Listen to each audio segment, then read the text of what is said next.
నమస్తే, welcome to Suman TV. నేను గిరిజ. ఇవాళ మనతో ఉన్న ప్రముఖ అతిథి వచ్చేసి శ్రీ శ్రీ శ్రీ అంబాత్రయ పీఠ వ్యవస్థాపకులు డాక్టర్ ఆదిత్య పరాశ్రీ గురువు గారు ఉన్నారు. వారితో మాట్లాడిద్దాం. గురువు గారు నమస్కారం. నమస్తే. గురువు గారు, మీరు అనుమతి ఇస్తే, అంటే మీ వీడియోస్ నేను క్రితపూర్వం చాలా వీడియోస్ చూశాను. సో ఎప్పుడు కూడా అమ్మవారి గురించి, శ్రీమాత గురించి ఎప్పుడు కూడా చాలా ప్రత్యేకించి చెప్తూ ఉంటారు. విధి విధానాలు పాటించాల్సినవి, చేయకూడనివి ఏంటి అని. సో ఆ వీడియోస్ అన్నీ చూశాక నాకు కొన్ని రకాల ధర్మ సందేహాలు అనుకోవచ్చు ఉన్నాయి. సో మీరు అనుమతిస్తే నేను అడుగుతాను గురువుగారు. తప్పకుండా. ఓకే గురువుగారు. అయితే మనం రీసెంట్గా చూసుకుంటే సోషల్ మీడియాలో చాలా బాగా వైరల్ అయిన విషయం ఏంటి అని అంటే, ఒక స్త్రీమూర్తి ఒక ఆలయంలో కూర్చొని మరి మెట్ల మీద, అంటే మనకు ఆడవాళ్ళకి నెలసరి సమయం ఉంటుంది కదా. సో పీరియడ్స్ టైంలో అమ్మవారి దగ్గరికి వెళ్తాను, నిత్యం పూజ చేస్తాను. సో పీరియడ్స్ టైంలో కూడా అమ్మవారికి అభిషేకాలు, అర్చనలు అన్నీ చేస్తాను. నేను దాదాపుగా ఒక 5 ఏళ్ల నుంచి నేను ఈ కార్యక్రమాన్ని కొనసాగిస్తున్నాను, నాకేం కాలేదు, నేను బాగానే ఉన్నాను అంటూ చాలా హల్చల్ అవుతుంది ఆ వీడియో. అంటే అసలు ఎలాంటి మెసేజ్ ఇస్తుందో చూసే వాళ్ళకి అర్థం కాని పరిస్థితి. మనం ప్రస్తుతం కూడా ఇక్కడ మనకు చాముండేశ్వరి అమ్మ ఉన్నారు, అక్కడ త్రిముఖంగా త్రయంబక అమ్మవారు ఉన్నారు. సో ప్రజెంట్ మనం కూడా అమ్మవారి గుడిలోనే ఉన్నాం కదా గురుగారు. నిజంగా అది ఎంతవరకు సమంజసం అంటారు? నిజంగా పీరియడ్స్లో అమ్మవారికి అభిషేకాలు, అర్చనలు, పూజలు చేయొచ్చు అంటారా? అందుకే మన పెద్దలు కొన్ని నియమాలు పెట్టారు. అనుభవజ్ఞులే దేనినైనా టేకప్ చేయాలని మనకు శాస్త్రంలో చెప్పారు. అంటే పరిపూర్ణమైన అనుభవంతో ఉండేవాళ్ళే దేన్నన్నా ముందుకు తీసుకురావాలి. అనుభవం లేని వాళ్ళకి ఏమి ఇవ్వద్దు, ఇస్తే సమాజం సర్వనాశనం అవుతుందని పెద్దలు చెప్పేవాళ్ళు. ఇప్పుడు మీరు చెప్తున్నటువంటి ఈ అంశాన్ని వినడానికే నాకు అసహ్యం వేస్తుంది. బహిష్టేమిటి, పీరియడ్స్ టైంలో దేవుళ్ళ దగ్గరికి వెళ్ళడం ఏమిటి, అభిషేకం చేయడం ఏంటి, ముట్టుకోవడం ఏమిటి, ఇదంతా కూడా ఏంటంటే వాళ్ళ అజ్ఞానానికి పరాకాష్ట. నేను కూడా చూశాను, చాలామంది నాకు వీడియోస్ పంపించారు. మీరు కూడా శ్రీ విద్యలో ఉన్నారు కదండి, ఇది ఎంతవరకు వాస్తవము, శ్రీ విద్య తంతులో ఇది ఉందా, శక్తి పరంపరలో ఇది ఉన్నదా, మీరు అమ్మవారి దాసులు కదా చెప్పండి అన్నారు. మాట్లాడడానికి హేయకరంగా ఉన్నదండి, ఏం చెప్పాలని చెప్పేసి నేను మాట్లాడలేదు. సందర్భానుసారిన జగదంబ యొక్క సమ్ముఖంలో మనం ఉన్నాం. మీరు అడుగుతున్నారు. కొండాపూర్లో వెలిసినటువంటి అర్ధనారీశ్వరి దేవాలయమే అశాస్త్రీయము, శాస్త్ర ప్రమాణమైన దేవాలయం అది కాదు. అది ఒక వ్యాపార కోణంలోనే దాన్ని కట్టారు అని నేను అనుకుంటున్నాను. ఎందుకంటే ఇది వేదాంత సత్యం. ఆ ఆలయాన్ని శాస్త్ర ప్రమాణంగా కట్టలేదు, అది శాస్త్ర ప్రమాణమైనటువంటి ఆలయం కూడా కాదు.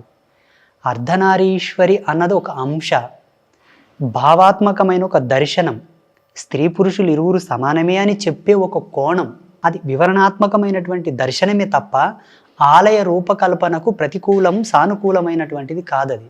ఓకే. ఇప్పుడు మనకు దేవేరులకు, అయ్యవారికి, అమ్మవారికి తంతు చేసేటప్పుడు అక్కడ స్త్రీ సూక్త పఠనం చేయాలా, పురుష సూక్త పఠనం చేయాలా? ఒకవేళ అమ్మవారికి మంగళసూత్రం వేస్తాం, ఇప్పుడు ఒకే మెడలో 2 భాగాలు ఉంటాయి కదా, మంగళసూత్రం ఇద్దరు కలిపి వేయాలా? ఓకే. మెడ ఒక్కటే, సగం అమ్మ సగం అయ్య, మంగళసూత్రం ఎట్లేయాలా? కుదరదు. 1 సైడ్ వేయాలనా? 1 సైడ్ మంగళసూత్రం వేస్తే మధ్యలో గీత పెట్టేస్తావా? తాడు ఎక్కడ కడతావు మెడకు? తంతు భేదం జరగడానికి అవకాశం ఉన్నది. అక్కడ చాలా మానవుడి తన యొక్క అజ్ఞానంతో అది కట్టాడేమో కానీ శాస్త్రం దాన్ని ఒప్పుకోదు. అటువంటి దేవాలయ దర్శనం కూడా చేసుకోవద్దు దయచేసి. అజ్ఞానంతో నిర్మాణం చేశారు కాబట్టి అజ్ఞానపూరితమైన ఆలోచనలే వస్తాయి. ఇకపోతే ఆ వీడియోలో ఆమె ఏం చెప్పిందంటే, ఆడవాళ్ళు పీరియడ్స్లో దేవాలయం పోతే తప్పేంటి అన్నది. అమ్మ, మేధోమూర్తివమ్మ, నువ్వు చాలా గొప్పదానవు, సమాజానికి మంచి మెసేజ్ ఇచ్చావు. ఆనాడు సీత, అనసూయ, సావిత్రి, మండోదరి, రుక్మిణి లాంటి పతివ్రతల కన్నా గొప్పదానవా నువ్వు? వాళ్ళకు బుద్ధి లేదా, వాళ్ళకు జ్ఞానం లేదా? వాళ్ళెందుకు నియమాలు పాటించారు? ఈనాడు నువ్వు గొప్ప సంఘ సంస్కర్తవా, సమాజాన్ని దిశానిర్దేశం చేయడానికి వచ్చావా? వాళ్ళకన్నా నువ్వు తెలివిమంతురాలవా? అందులో ఇంకో మాట గురువుగారు, ఇది దేవుడి సృష్టి కదా, దేవుడు పెట్టిందే కదా, సో మనం దేవుడికి పూజ చేసి తప్పేంటి అనేది ఇంకో మాట. దేవుడు పెంట కూడా సృష్టించారు, పులుముకుంటావా ఏంటి? దేవుడు పెంట కూడా సృష్టించాడు, పులుముకుంటావా? దేని పద్ధతి దానికి ఉంటుంది. ఋతుధర్మం గురించి, ఋతుస్రావం గురించి, ఋతు మార్గం గురించి మొదట తెలుసుకోండి. అది హేయమైంది, అది అస్పృశ్యమైంది కాదు, కానీ దాని పవిత్రత దానికి ఉన్నది. దాన్ని ఎలా వాడాలో అలాగే వాడాలి.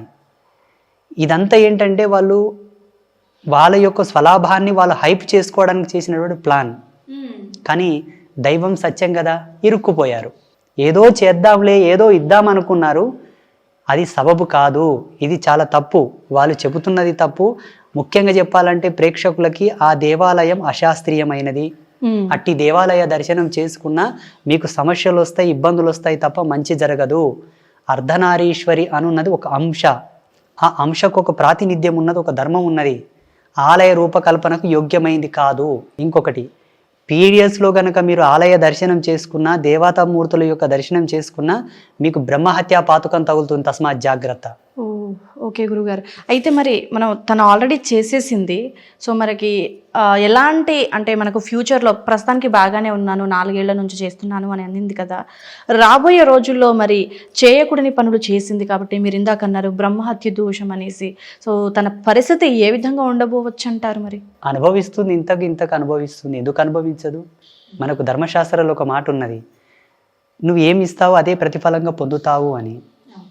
వాస్తవంగా అంటే ఆలయం మీద కానీ వారు చేసినటువంటి కామెంట్స్ మీద వేదాంతవేత్తలు ఒక 10 మంది పెద్ద మనుషులు ఆలయం దగ్గరికి వెళ్ళి చర్చ చేయాల్సింది. మాలాంటి పీఠాధిపతులు కానీ స్వామీజీలు కానీ ఏ ఆగమం ప్రకారంగా నువ్వు దేవాలయం కట్టావు, నీకు దేవాలయం కట్టడానికి ఎవరు ప్లాన్ ఇచ్చారు, ఆ పండితుడు ఎవరు, ఇక్కడ ప్రతిష్ట ఏ ఆగమం ప్రకారంగా చేశారు, ప్రతిష్టకు వాడిన మంత్రాలేవి, అక్కడ నిక్షిప్తం చేసిన యంత్రం ఏమిటి, దానికి ఏ మంత్రంతో యజ్ఞశక్తిని ధారబోసారు, ఇవన్నీ అడగాల్సింది. కాకపోతే ఏంటంటే సమాజంలో మన వాళ్ళు మనకే సపోర్ట్ చేయరు కాబట్టి మీరు అడుగుతున్నారు. నేను ప్రేక్షకులకు అందరికి చెప్తున్నాను, ఆమె చేసిన కామెంట్ తప్పు, ఆ దేవాలయం కూడా తప్పు. ఓకే. అయితే దీన్ని ఇన్స్పిరేషన్గా తీసుకొని బయట కూడా ఆడవాళ్ళు నిజంగా సృష్టికి మూలమైందే కదా, తప్పు కాదు కదా అనే అపోహలోనే ఉండిపోతున్నారు. సో మరి వాళ్ళకి ముందు జాగ్రత్తగా ఏదైనా చెప్పాలి అంటే స్పెషల్గా మహిళల కోసం మీరేం చెప్తారు గురుగారు? ఒక్క 5 రోజులే మీరు అమ్మవారి దర్శనం చేసుకోకపోతే ప్రాణం పోతుందా? మనం ఏదైనా ఇంజుర్డ్ అయిపోతే కొన్ని ప్లేసెస్కి వెళ్ళాం మనం. అవును. ఎందుకంటే అక్కడ ఏం తగిలినా, రక్తస్రావమైనా, ఏదైనా చీము నెత్తురు లాంటిది వచ్చినా కొంత పక్కకుంటాం మనం, అందరిలోకి రాము. ఎందుకంటే స్మెల్ రావచ్చని, దాంట్లో ఉన్న బ్యాక్టీరియా వేరే వాళ్ళకి అంటుతుందని చెప్పేసి. స్త్రీ యొక్క ఋతుస్రావం గురించి మనకు శాస్త్రంలో ఒక బుక్కే ఉన్నది హిందూయిజంలో. ఓకే. దాన్ని చదివితే మీకు దాని యొక్క వివరాలు తెలుస్తాయి. ఎలా ఉంటుంది, ఆమె స్థితి ఏంటి, ఆమె పరిస్థితి ఏంటి, 5 రోజులు ఎలా ఆమె నడవడికలో ఉంటుందన్నది. ఇవేవి తెలియకుండా నోటికి ఏది వస్తుంది వాగితే దాన్ని ఏమనాలి? అజ్ఞానం కాదు, ఇంకా వల్గర్గా వాడాల్సి వస్తే పెయ్యి బలుపు. ఓకే గురుగారు, నిజంగా కళ్ళు మూసుకుపోయి మూర్ఖంగా ప్రవర్తించింది. సో నిజంగా అలా ప్రవర్తించే వాళ్ళకి పైన దేవుడు చూస్తుంటాడు. ధన్యవాదాలు గురుగారు.